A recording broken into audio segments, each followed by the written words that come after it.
Well, welcome to the Grumpy Strategists Makers series. I'm Michael Shoebridge, and I'm talking with the co-founder and CEO of Gilmour Space, Adam Gilmour. So this is the second in the Makers series, and our goal here is to bring you news about what Australians and Australian companies are actually making and doing, and why that matters to our security.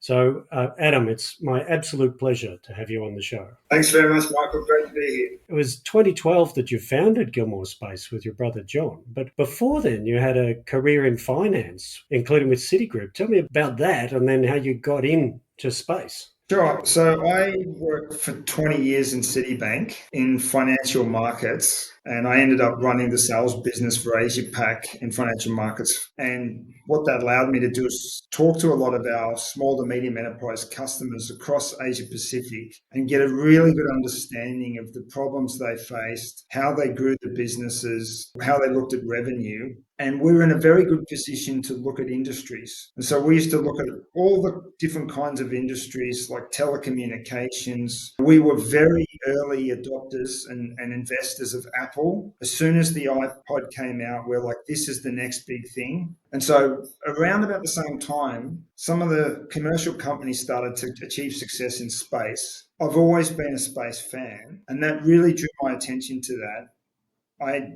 dug in a lot deeper and realized there was a massive business opportunity that was coming. And that really, in a nutshell, was the advent of microelectronics was making satellites smaller and cheaper. And that opened up the business model of different opportunities in space. Right. So you saw that there was going to be a proliferation of satellites and objects in space because it was going to get cheaper and easier to put them there. And you thought that is a massive business opportunity. Well, it turns out you were right. Look at the explosion in space launches. The two big names on people's lips there will be Blue Origin and SpaceX. Space has moved from being a government-controlled sector with the Russians and the Chinese and the Japanese, the European Union and NASA. And now it's really dominated by commercial enterprise. It certainly is. And I think that's the way of the future.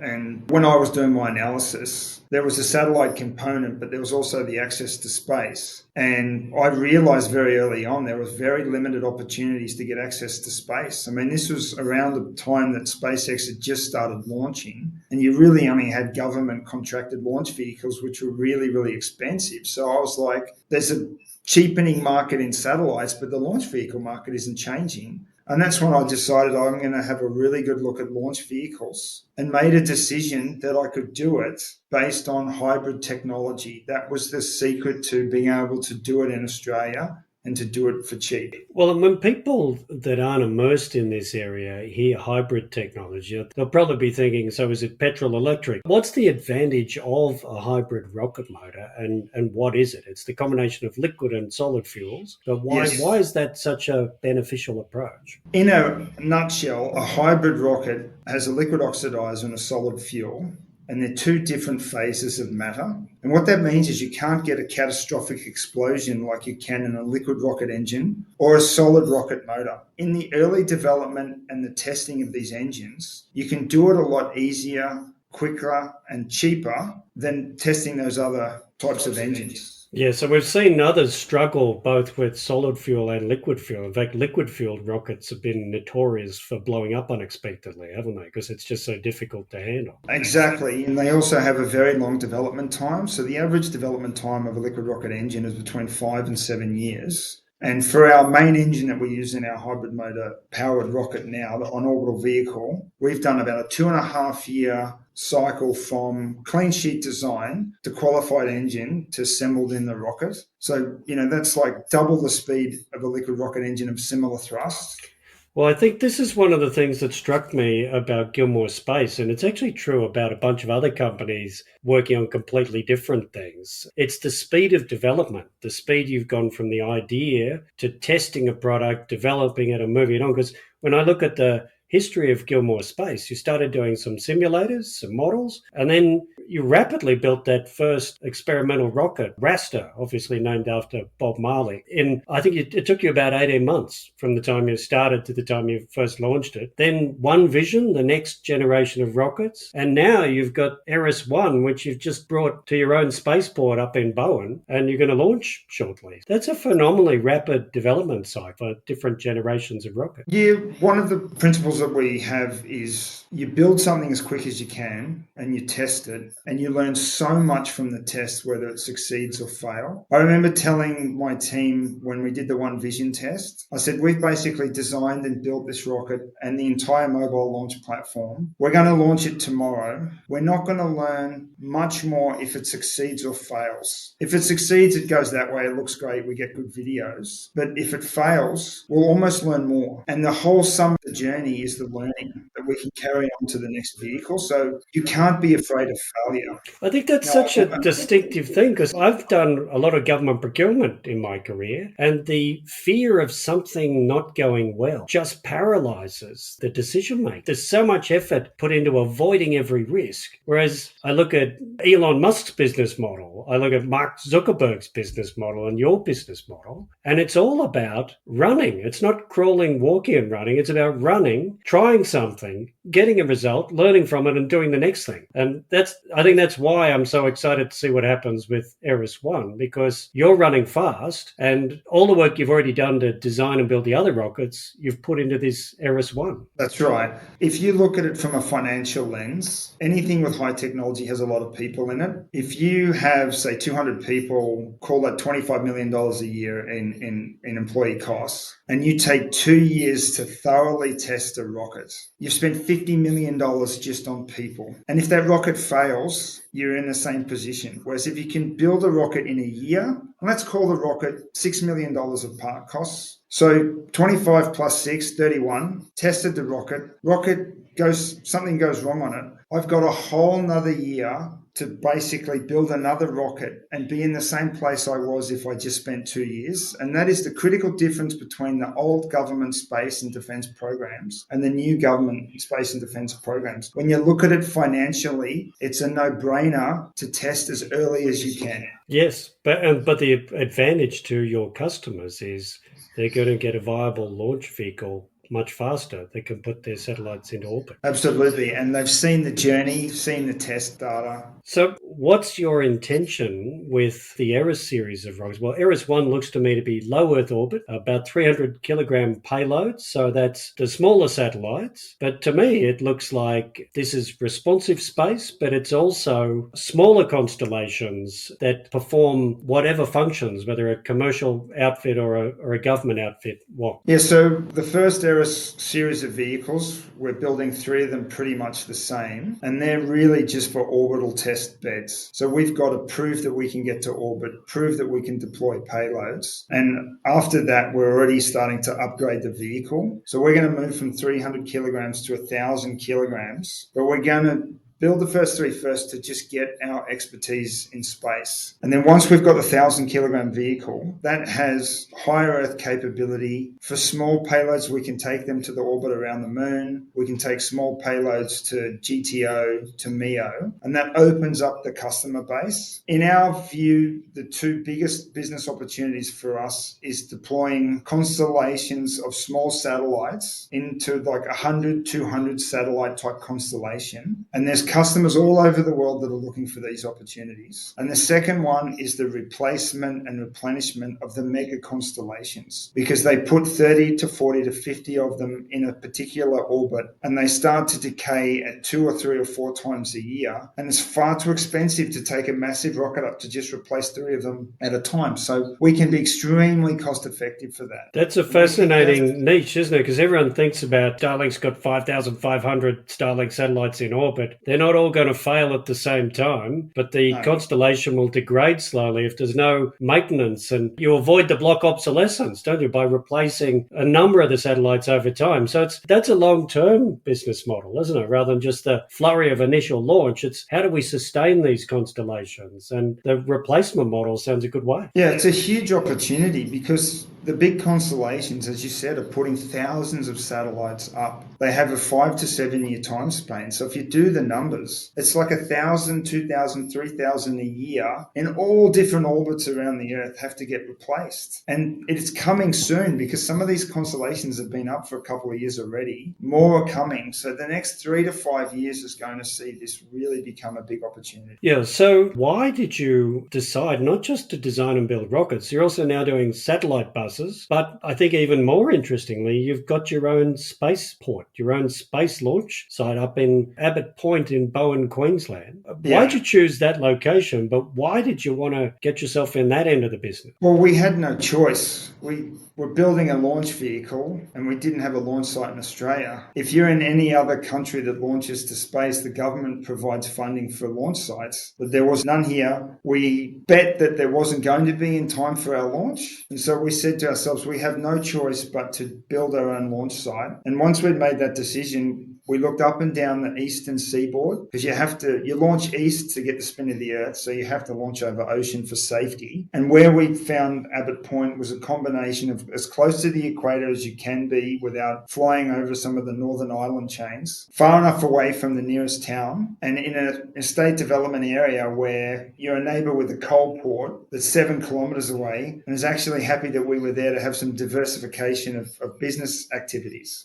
Right. So it's a kind of sweet spot. But again, the speed you've been able to do it is the thing that surprises me and really cheers me up, because I've heard for years that different state governments with federal government backing had ideas about putting launch sites into different parts of the country, and quick as a flash, nothing has happened. But again, this just shows the rapid movement that's possible with a motivated Australian company. Yes, and very importantly, has venture capital backing, because when you've got the capital, you don't wait for the government and you say, right, I'm going first, and hopefully the government will follow, which has happened. We've been very happy that the state government and the federal government has given us some money to continue development of the launch sites. But when we got going, it was all our capital first, and that's the beauty of venture capital, is you can make these decisions in front of the government. I consider the entire launch vehicle development in front of the government. We're very confident that we'll get government business in the future, but not very interested in the journey along the way. And I think that is a very smart but reverse business model to the way a lot of people have thought about development of the space industry in Australia. A lot of them have thought it's got to be government-led. I've got to get all my funding out of the Australian Space Agency, and then I'll get investors because I've got all this government funding. You've actually reversed that model, and right from the start, you've had venture capital. I think you've had about 4 different venture capital raisings. You've also got some of the big Australian superannuation funds investing. If I'm looking at it from the government side of things, that would give me a whole lot of confidence, because venture capitalists and superannuation funds have run their numbers over your business. They see it as viable. They're going to get a good return. That should give government customers like our Defence Department a lot of confidence and help deal with some of the risk aversion that I was talking about earlier. Well, you'd hope so. And I think as we develop our technology, the whole picture has to demonstrate that. I'm disappointed there hasn't been more engagement from the government when I look at it compared to my competitors overseas. They get a heck of a lot more business early in their life cycle than we have. But we looked at that as a risk from the very beginning of the company, that we might have to develop this without any government help, without any government contracts. We did all the numbers. It looked good. And so far it's been working. I think that's great, but I think it is deeply wrong that you're not getting more backing. And you probably can't say too much about it, but I think that an outfit like the Australian Defence Force needs responsive space, needs sovereign launch. They should be really encouraged that you're doing something that's backed so heavily, strongly commercially, and they should be early investors, because this is probably the time to talk about why sovereign capability, sovereign industrial capability really matters to Australia. I got a simple thought on it, but why don't you say, well, why does space matter to Australia? Well, I think what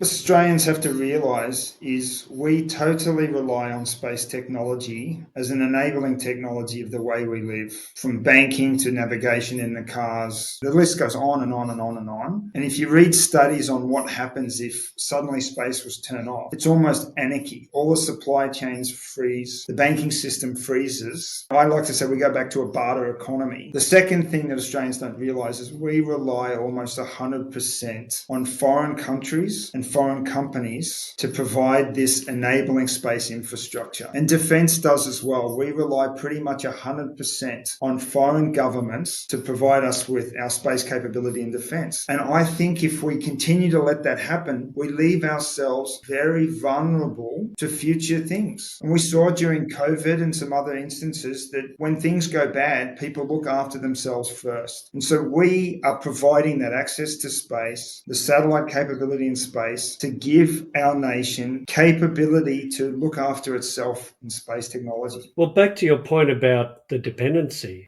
in a way, the Optus failure gives a little insight into what would happen if access to space for Australia was disrupted. There were millions of Australians, including people trying to call emergency lines and get urgent healthcare, whose lives were affected by that very technical disruption that Optus had. And space is like that, but in a bigger, broader way, because every carrier depends on space. And as you mentioned, timing of banking transactions depends on space. We saw that during the bushfires. If the connection to the ATM goes down, timing of the transaction can't be recorded. You can't get any money out. That's what a day without space looks like. The other thing, I think, your point about foreign companies and foreign governments controlling Australia's access to space, the counter argument is, but we've got the most trusted partners and allies in the world, the tightest possible alliance relationship with America. The thing I think that overlooks is your point about nationalism. When there's a real crisis, governments will meet the needs of their own citizens first, and of course they should. That's what a sovereign state must do. So even the Americans, who love us very, very much, they will be under critical strains with their own space capability in a time of crisis or conflict. They will make decisions in their own national interest first, and if we have no sovereign capability delivered by Australian companies, actual Australian companies, delivered here in Australia, we will be at the back of the delicatessen queue at Coles with number 179. That's, to me, why sovereign space capability matters. Yeah, I think as a nation, you've got to pick all of your key technologies, key industries that if any of them shut down, you'd be in a lot of trouble, and make sure you've got sovereign Australian-owned capability there. We do it with power. We do it with medical facilities. We do it with transportation. We need to do it in space. Yeah, well, it's critical infrastructure, but nobody thinks of it like that, and it's been seen as a free good. That's why I think seeing what your company is actually doing, when people watch the Eris-1 launch in the next couple of months, that should be a moment of awakening to say, actually,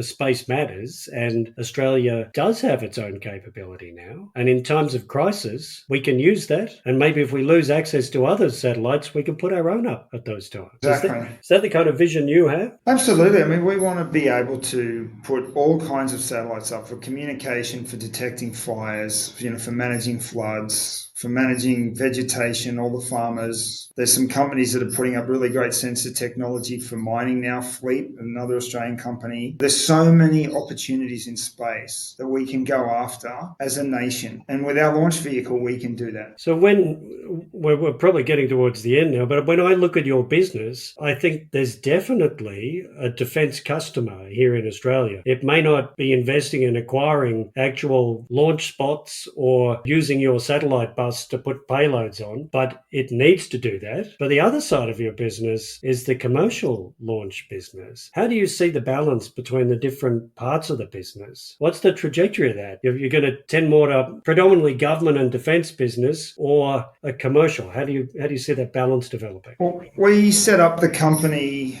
on the proviso that we didn't have to rely on government business from day one. I remember some of the early conversations I had with our main investor, Blackbird Ventures. They really liked the fact that we didn't need any government funding to succeed. That's maintained through our development. We have satellite customers all over the world that need to launch on our vehicle and will launch on our vehicle when we're successful. I would hope in the future to get government satellite launch business, but I can't see a situation where it's even close to 50% of our total revenue. So we're going to be very commercially focused, in the decades ahead, I hope. Well, Adam, I really am watching the journey of Gilmour Space with a lot of enthusiasm. I love the business mind that you've brought to it. I love the speed of development, and I love the real doing and making that you and the other people at Gilmour are delivering. It's just fantastic to see that rapid evolution from raster to One Vision to Eris, and with the bigger version coming along. I hope you're wrong about one part of your vision, which is I hope that the Australian Defence Organisation share of your business rises because of the criticality of what you're doing for Australian security. I don't want your commercial side to grow any more slowly. I just want the defence business to expand more rapidly than you expect. So let's end this by saying I'm going to be watching the RS1 launch, and I know everything you've done to get it to this point means you are on a successful path, whatever happens with that particular launch. And I just look forward to the further success of your business, and thank you for the chance to talk with you. My pleasure. Thanks very much, Michael.